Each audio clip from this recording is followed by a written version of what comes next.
Well, good morning, good afternoon, good evening, good night, depending on where you are in this world. God bless you. This is Gloria White coming to you from Utah, USA. Sorry, I was reading and I realized I hadn't hit the record button.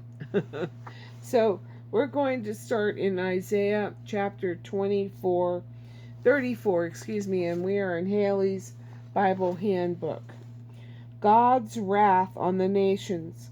Like chapter 24, this chapter seems to be a vision of the end time. Edom is used as a typical specimen of God's wrath.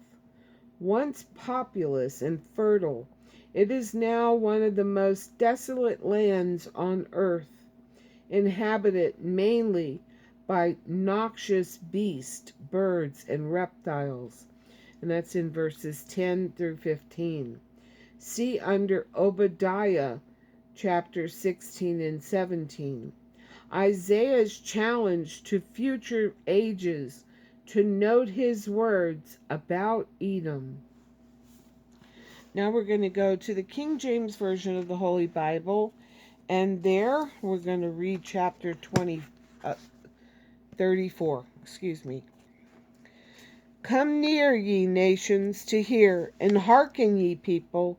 Let the earth hear, and all that is therein, the world and all things that come forth of it. For the indignation of the Lord is upon all nations, and his fury upon all their armies.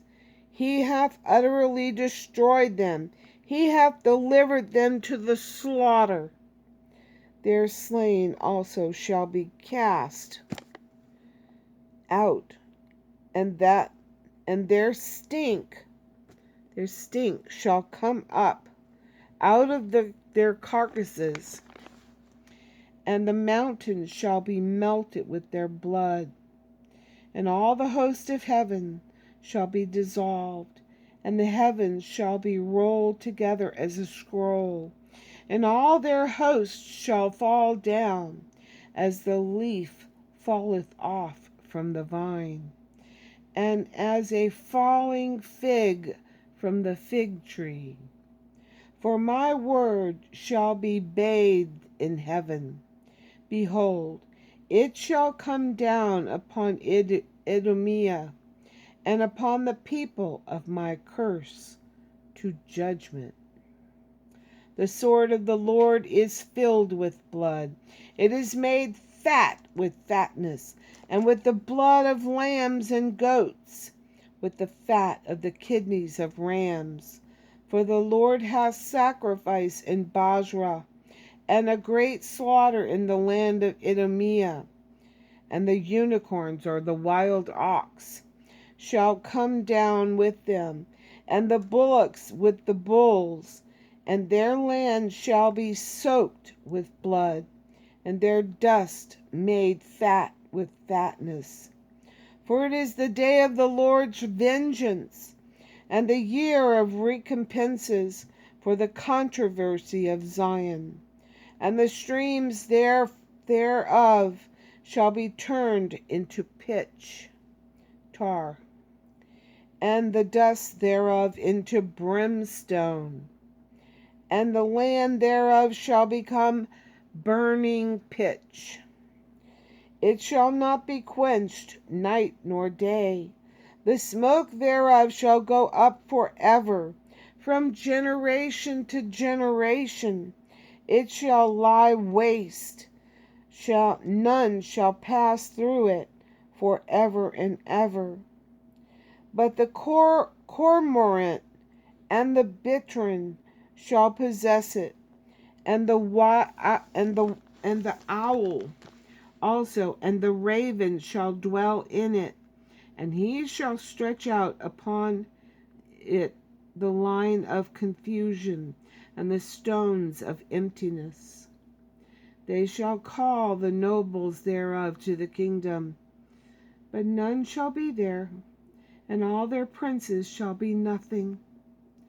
And thorns shall come up in their palaces, nettles and brambles in the fortresses thereof. And it shall be an habitation of dragons, and a court for owls.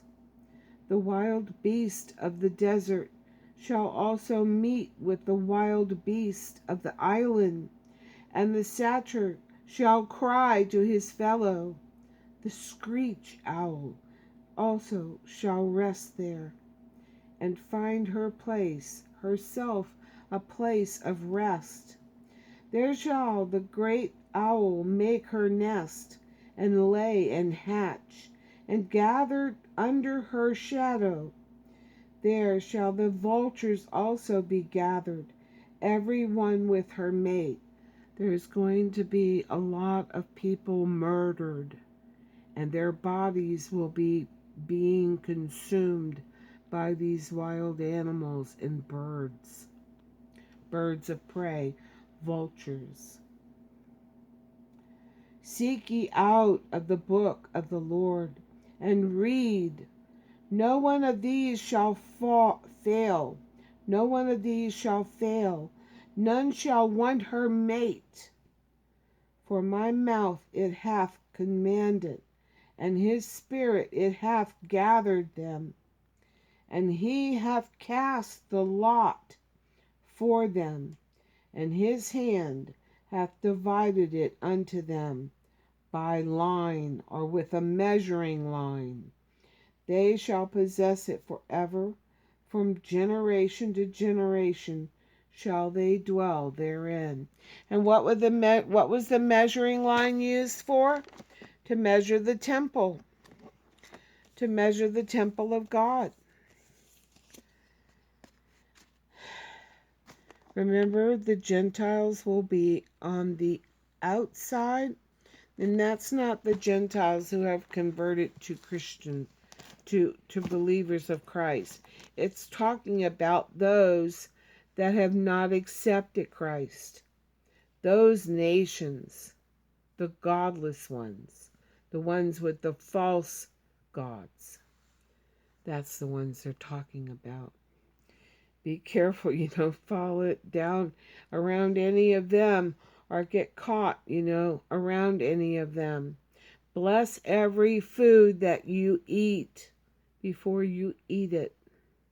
So if it was a sacrifice to some idol, the blessing of it before you consume it will cleanse it. So just keep paying attention. Just keep being wise. Keep watching, because he's coming. And as always, I love you.